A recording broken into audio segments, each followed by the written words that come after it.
Welcome guys to Promax trader में आपका स्वागत है। तो आज हम एनालिसिस करेंगे एक स्टॉक जो आप बोल सकते हैं कि under valued in terms of price अभी चल रहा है। तो आइए हम इस स्टॉक का थोड़ा सा टेक्निकल और फंडामेंटल एनालिसिस करेंगे, सम सॉर्ट ऑफ। तो देखते हैं। तो सबसे पहले मैं बता दूं, ये एक स्टॉक एज ऐप है। ये फ्री ऐप है, इसको आप यूज़ कर सकते हैं। इसमें स्टॉक के बहुत सारे अपडेट जो आपको अदर ऐप में नहीं मिलेंगे, इसमें मिल जाएंगे। तो ये भी एक अच्छा ऑप्शन है और ये बिल्कुल फ्री है। देखिए, बहुत सारे ऐप हैं मार्केट में। अब आपका नज़रिया क्या है उसको देखने का, क्योंकि किसी किसी भी ऐप में सब कुछ 100% नहीं रहता है। कोई भी ऐप जो फ्री रहती है उसमें तो बहुत ही सारा डाटा हाइड कर दिया जाता है, तो आपको 60% ही डाटा मिलेगा। कुछ डाटा आपको अदर साइड में देखना पड़ेगा, कुछ अदर साइड में देखना पड़ेगा। तो आइए हम यहाँ पर देखते हैं। सबसे पहले आईओसी का data. Indian oil corporation, this is the stock.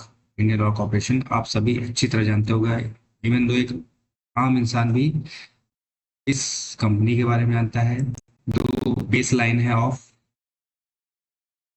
Automobile sector और जो हमारी ट्रांजिशन ग्रोथ है उसमें काम आती है। तो हम देखते हैं आईओसी कि इसमें क्या चल रहा है, उसमें क्या हम ना देख सकते हैं। तो देखिए, जो स्टॉक है वो 170 रुपए के आसपास फ्लोट कर रहा है और ये दोनों एनएससी और बीएससी दोनों में ही लिस्ट है। Sorry guys, just a minute. NSC BSc दोनों में ही लिस्ट है। तो हम आते हैं इसकी सेकंड टेक में, डिलीवरीज।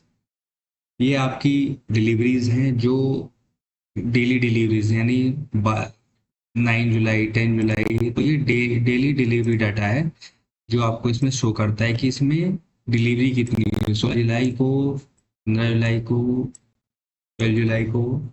तो डिपेंड करता है कैसी हुई है डिलीवरी। इसमें आप जैसे ही आप इसमें जाएंगे, क्लिक करेंगे, तो आपको दिखेगा डिलीवर्ड क्वांटिटी 57.9 और traded quantity 35174,172, what ever the number is. अभी आपको इसमें डिलीवर क्वांटिटी हुई, जो डाटा हो गया इस तरह का, इसको आपको थोड़ा देखना है। इसके बाद हम आते हैं अपडेट्स में। Updates is the most important thing in any stock. तो इससे आपको पता चलता है कि स्टॉक में आखिरकार चल क्या रहा है। तो आप इसके डेट्स देखिए। Indian oil corporation likely received just 2 bids to build the country's first green hydrogen plant at its Panipat refinery in Haryana. तो अब ये कंट्री का फर्स्ट ग्रीन हाइड्रोजन प्लांट लगा रही है पानीपत रिफाइनरी इन हरियाणा। इनकी जो पानीपत की रिफाइनरी है हरियाणा में। तो ये जो न्यूज़ है, ये माइलस्टोन होते हैं किसी भी स्टॉक के बढ़ने के चालू होने के लिए। और ये जो न्यूज़ेस आती हैं, इसका इम्पैक्ट, किसी किसी न्यूज़ का इम्पैक्ट बहुत ही जल्दी हो जाता है, बट किसी न्यूज़ का इम्पैक्ट बहुत ही लेटर स्टेज में मिलने को मिलता है। जो हाइड्रोजन है, hydrogen is the cleanest and cheap fuel nowadays. अभी हम ईवी पे आ गए हैं, अब हम हाइड्रोजन पे भी शिफ्ट होंगे जल्दी। और हाइड्रोजन की कई बेंगलुरु में बस भी चलाई गई है। और हाइड्रोजन बहुत ही चीप है और बहुत ही पॉल्यूशन लेस है उसमें। तो अब जो भी इसका हाइड्रोजन का प्लांट लगाएगा, या उसकी क्या कहते हैं, जो प्लांट मैन्युफैक्चरिंग करेगा या जो भी उसको सेल करेगा, तो वो अल्टीमेट प्रॉफिट मिलेगा, क्योंकि हाइड्रोजन इज द फ्यूचर। ये बहुत ही फ्यूचरिस्टिक स्कोप है। और हाइड्रोजन का जो इन्वायरमेंट पे इम्पैक्ट है बहुत ही कम पड़ता है। ठीक है। एक इसका अपडेट है अभी 26 जून का ही है। टाइम टेक्नो प्लस है receive additional order supply of the composite LPG of total value 55 crore from Indian oil corporation. तो ये इसमें टाइम टेक्नो प्लास भी इन्वॉल्व है, जिसको क्या कहते हैं, ये जो सिलेंडर बनाने के लिए ऑर्डर मिला है। ठीक है। तो आप देख सकते हैं। GPS Renewable Indian Corporation Limited and GPS Renewable Limited forms 50-50 joint venture company dedicated to advancing biofuel adoption across the country. So अभी ये अपना जो ट्रेडिशनल फ्यूल था उससे हम और आगे जाके बायोफ्यूल और हाइड्रोजन के सेगमेंट में जा रहे हैं और इसका एडॉप्शन हम कर रहे हैं। तो आप ये देखिए कि इंडियन ऑयल कॉरपोरेशन जो आपका एथिकल फ्यूल है या जो आपका ट्रेडिशनल फ्यूल है उससे हटके और किस किस सेक्टर में काम कर रहा है ये बहुत ही मायने रखता है। और ये आप 5 जून को Indian Oil signs agreement for 50-50 J with Singapore based Sun Mobility for battery swapping business. So अब आप देख लीजिए समझ गाइस, तो आप देख लीजिए ये बैटरी स्वैपिंग बिजनेस में भी है, बैटरी बिजनेस में भी है, प्लस ये बायोफ्यूल में भी काम कर रहे हैं, प्लस ये हाइड्रोजन फ्यूल में भी काम कर रहे हैं। तो आप देखें इन्होंने कोई एनर्जी रिसोर्स है कोई भी कॉर्नर टच ना किया हो, इन्होंने सारे कॉर्नर टच किए हैं। और जो इनके जो नए प्रोजेक्ट हैं वो सारे ग्रीन और रिन्यूएबल एनर्जी पे ही काम फोकस्ड हैं। ठीक है, तो आप इससे एक शॉर्ट आइडिया लगा सकते हैं कि ये कंपनी किस सेक्टर में अब ज़्यादा स्कोपेबल है और क्या क्या ये जो सेक्टर है वो ज़्यादा स्कोप दे सकते हैं। आप इसका देखिए अभी ये 3 महीनों से 3 या 6 महीनों से आप देखिए इसका रिटर्न कुछ ज़्यादा नहीं है, बट जिस हिसाब के इनके अभी वो प्लान चल रहे हैं 6 महीनों से 6 महीने देखिए आप 24%। तो 6 मंथ में 24% चला है तो क्या ही स्टॉक चला है। और इसके आप नए नए स्टेप देखिए जो रिन्यूएबल एनर्जी को बढ़ावा दे रहे हैं, जो हमारी सरकार और हमारी नेक्स्ट जनरेशन की मांग है। तो इसको आप देख सकते हैं एक नज़र। Next thing is next thing हम आते हैं फंडामेंटल्स में। फंडामेंटल्स में आप देख सकते हैं ये लार्ज कैप कंपनी है और जो इसकी ई वैल्यू है, EV value, enterprise value 3,61,344 crore रुपए है और जो मार्केट कैप है वो 2,41,049 करोड़। मार्केट कैप और इसमें थोड़ा डिफरेंस हो जाता है। क्यों डिफरेंस होती है? ईवी वैल्यू क्या होती है? ईवी वैल्यू ये होती है कि अगर हम सब कुछ छोड़ छाड़ के कंपनी को बेच दें आज तो हमें टोटल जो वैल्यू आएगी वो इतनी आएगी। तो आप सोचिए जो कंपनी की मार्केट कैप से ज़्यादा उसकी जो इंटरप्राइज वैल्यू है, जो अभी स्टैंडिंग वैल्यू है, वो ज़्यादा है। तो इस कंपनी में हम इन्वेस्ट कर सकते हैं, इन्वेस्ट रह सकते हैं और वो भी लॉन्ग टर्म के लिए। इंडियन ऑयल कॉरपोरेशन किसी नाम की मोहताज नहीं है। Each and every nook of corner of India they are available. Indian gas from the northern most point of India to the western most point and the southern most point to eastern most point. तो बहुत scope है इसमें। चलिए हम इसका share holding देखते हैं जो बहुत ही महत्व रखती है किसी भी स्टॉक के सिलेक्शन में हमारे। तो जो शेयर होल्डिंग है प्रोमोटर्स मतलब government of India, it is having 51.51% stake. तो ये स्टेक इनका ऑलमोस्ट कंसिस्टेंसी रहा है। मार्च 2024 में ये थोड़ा सा कम हुआ था लेकिन जुलाई में ये फिर से बढ़ गया। और डीआईएस और एफआईएस के पास तो ये शेयर ऑलरेडी है, पब्लिक के पास भी काफ़ी मात्रा में है और एफआईआई एफपीआई के पास भी शेयर है। अब हम इस शेयर की म्यूचुअल फंड होल्डिंग भी एक बार चेक कर लेते हैं। इसकी म्यूचुअल फंड होल्डिंग है ऑलमोस्ट जितने भी अच्छे एसबीआई के फंड और कोटक के फंड हैं इनमें सब में इनका स्टेक है। किसी में 0.5% है, किसी में प्लस 41.5 चेंज तो चेंज हुआ है, किसी में क्वांटिटी के हिसाब से इसमें।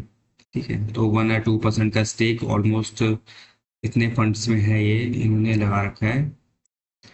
अब अब हम चलते हैं इसके चार्ट पर। अब हम देखते हैं आईओसी का चार्ट। तो गाइज ये देख रहे हैं आप आईओसी का चार्ट। इस चार्ट में आपको एक चीज कॉमन दिखाई दे रही होगी, मैं आपको बताता हूँ क्या है इस चार्ट में देखने लायक। ऐसा क्या है, पहले मैं चार्ट के पहले सारे वो हटा देता हूँ। हम्म, आप एक चार्ट को देख रहे हैं, ये आपका डेली चार्ट है। मैं इसको पहले वीकली लगा देता हूँ।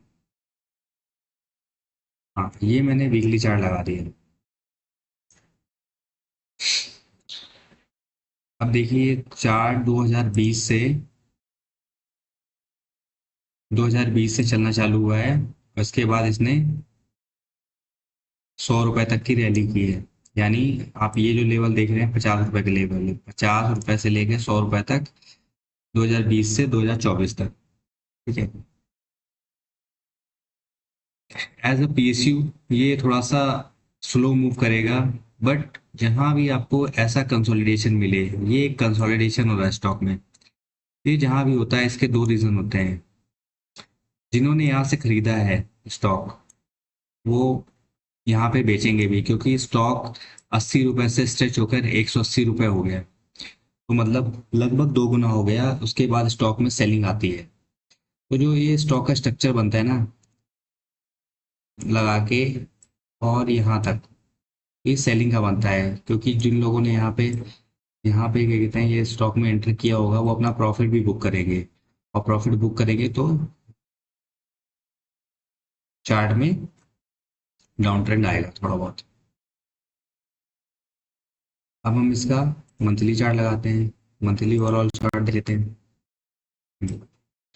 अब मंथली चार्ट में आपको क्या दिखता है? मंथली चार्ट में दिखता है कि ये स्टॉक ने, ये जो आपको दिख रहा है ये वाला एरिया, हाँ, अगस्त 17 से 2024 में ये स्टॉक एक कैंडल बनाया है इधर पर। मैं थोड़ा बड़ा कर देता हूँ आपके लिए। हाँ, ये अगस्त 17 में इसका, अगस्त जुलाई में, ऑलमोस्ट जुलाई या अगस्त में 17 में इसका हाई बना था।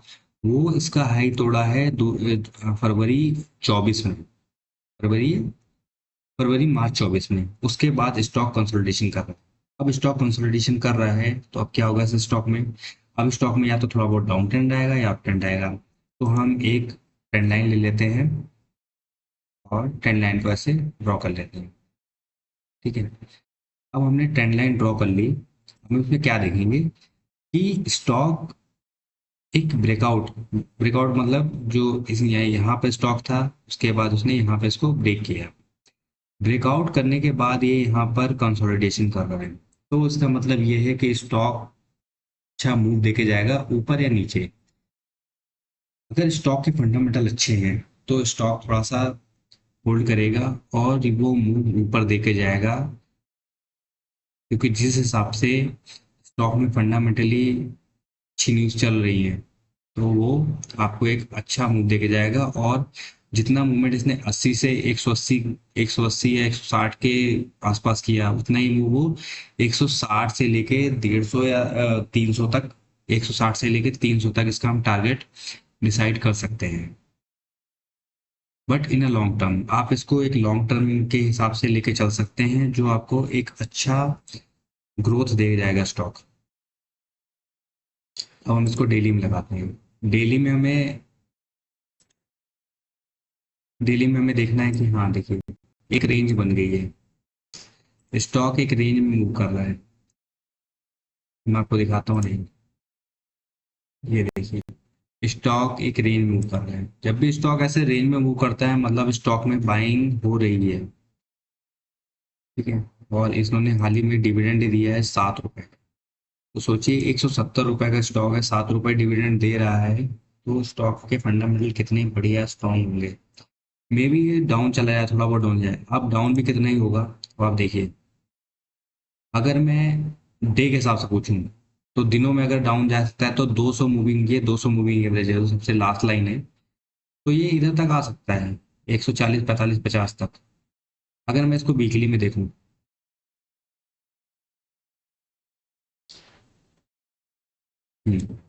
वीकली में इसने, आप प्रीवियस का देख लो, प्रीवियस इसने जो ये 20 के बाद आ रहा है 50 वाला ऐसा में, तो ज़्यादा से ज़्यादा 50 वाला SMA, ये वाला SMA है जो, इसको टच कर सकते हैं, क्योंकि स्टॉक 200 मूविंग एवरेज के नीचे नहीं जाएगा। 200 मूविंग एवरेज के नीचे अगर आपको मिल जाए तो बहुत ही अच्छा है स्टॉक। अगर स्टॉक फंडामेंटली गुड है और 200 के आसपास मिल जाए तो आप उसको 100% ले सकते हैं। तो इस स्टॉक में आप इन्वेस्ट कर सकते हैं। आप ज़्यादा से ज़्यादा क्या डाउनफॉल देखेंगे इसमें, 135-36 का। और इनका अगर ग्रीन प्लांट, जो अब ग्रीन हाइड्रोजन वाला सेटअप है, वो बहुत बढ़िया चल जाए, बन जाता है। ये तो बना ही देंगे क्योंकि ये फ्यूल्स में बहुत ही सुपीरियर कंपनी है, इसमें कोई डाउट नहीं है। अगर आपको लॉन्ग टर्म के लिए इन्वेस्ट करना है तो ये स्टॉक बहुत ही बेटर स्टॉक। अगर कुछ नहीं तो आपको डिविडेंड ही दे के जाया करेगा। डिपेंड करता है आपकी कैपिटल कितनी है। तो आप इसको कंसीडर कर सकते हैं। और बताइए मेरा वीडियो कैसा लगा, लाइक कीजिए, सब्सक्राइब कीजिए and ask me the question. आप मेरे को कमेंट करके क्वेश्चन पूछिए, आई विल डेफिनेटली रिप्लाई। मैं चाहता हूँ आप जितने कमेंट होंगे उतना ही मुझे अच्छा लगेगा, और मैं उसको उतने ही अच्छे आपको फंडामेंटल एनालिसिस करके वीडियो बनाऊंगा। ये तो बहुत ही मतलब मैंने जल्दी जल्दी बना दिया, इसका और भी इन डेप्थ एनालिसिस कर सकते हैं। और आपको किसी भी स्टॉक के बारे में पूछना है तो आप मेरे को कमेंट बताइए, मैं उसका डिटेल वीडियो बना दूंगा। शॉर्ट वीडियो बनाऊंगा लेकिन डिटेल वीडियो बना दूंगा जितना मुझे टाइम मिला। तो guys, thank you very much. Like, subscribe and comment my channel. Thank you guys, thank you for your support.